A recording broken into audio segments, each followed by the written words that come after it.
કેમ છો બધા મજામાં? જય માતાજી, જય શ્રી કૃષ્ણ, ખમાપણી. તો મારા નવા બ્લોગ્સમાં તમારું સ્વાગત છે.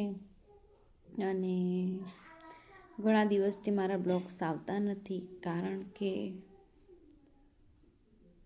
મારા સસરા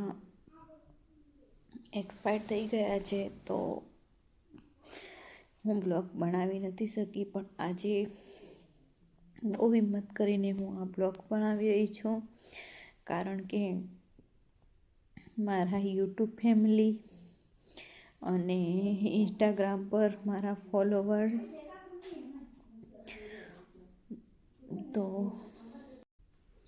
હું કોશિશ કરીશ કે હવે હું કન્ટિન્યુ બ્લોગ્સ બનાવું અને વિડીયો તમારી જોડે શેર કરું, કારણ કે તો હમણાં સિલાઈના કોઈ વિડીયો નહીં આવે, પણ હું મારી રીતના ઘરના વિડીયો તમારી જોડે શેર કરીશ. તો મારા વિડીયોને લાઈક કરો, શેર કરો અને સબસ્ક્રાઈબ કરો. Thank you.